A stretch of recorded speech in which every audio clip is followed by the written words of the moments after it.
സൗദിയിലേക്ക് ഹജ്ജ് തീർത്ഥാടകരുടെ ഒഴുക്ക് തുടരുന്നു. വിവിധ മന്ത്രാലയങ്ങൾക്ക് കീഴിലായി 1.25 ലക്ഷത്തോളം പേരെയാണ് തീർത്ഥാടകരുടെ സേവനങ്ങൾക്കായി വിന്യസിച്ചിരിക്കുന്നത്. വ്യാജ ഹജ്ജ് ക്യാമ്പയിനുകൾക്കെതിരെ ബോധവൽക്കരണ പരിപാടികൾ നടത്തിയതായി സൗദി ഹജ്ജ് ഉംറ മന്ത്രാലയം അറിയിച്ചു. 13 ലക്ഷത്തോളം വിദേശ ഹജ്ജ് തീർത്ഥാടകർ ഇതിനകം പുണ്യഭൂമിയിലെത്തി. ഇതിൽ 11 ലക്ഷവും വിമാനമാർഗമാണ് സൗദിയിലെത്തിയത്. 21,000 ജീവനക്കാരെയാണ് ഹജ്ജ് തീർത്ഥാടകരുടെ സേവനത്തിനായി മാത്രം വിവിധ വിമാനത്താവളങ്ങളിൽ വിന്യസിച്ചിരിക്കുന്നത്. ജിദ്ദ, മദീന വിമാനത്താവളങ്ങൾക്ക് പുറമെ യാംബു, തായിഫ്, ദമാം, റിയാദ് വിമാനത്താവളങ്ങളിലും തീർത്ഥാടകർ എത്തുന്നുണ്ട്.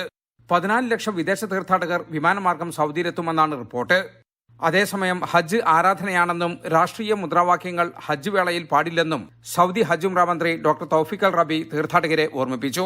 തീർത്ഥാടകരുടെ സേവനത്തിനായി 1,20,000 ജീവനക്കാരെയാണ് പുണ്യഭൂമിയിൽ വിന്യസിച്ചിരിക്കുന്നത്. 2,500-ലധികം പരിശീലന കളരികൾ ഇതിനകം ഇവർക്കായി നടത്തി.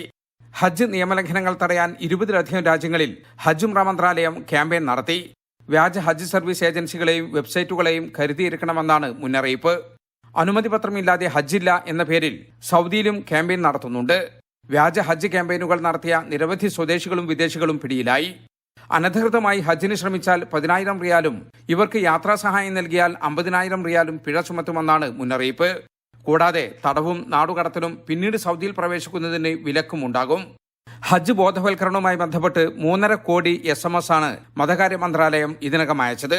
സൗദി സിവിൽ ഡിഫൻസും ആരോഗ്യ മന്ത്രാലയവുമെല്ലാം ഹജ്ജ് സേവനത്തിനുള്ള ഒരുക്കങ്ങൾ പൂർത്തീകരിച്ചു. 32,000-ഓളം ആരോഗ്യ പ്രവർത്തകരാണ് ആരോഗ്യ വകുപ്പിന് കീഴിൽ ഡ്യൂട്ടിയിലുണ്ടാവുക. 32 ആശുപത്രികളും 6 മൊബൈൽ ക്ലിനിക്കുകളും ഉൾപ്പെടെ 183 ആരോഗ്യ കേന്ദ്രങ്ങൾ മക്കയിലുണ്ടാകും.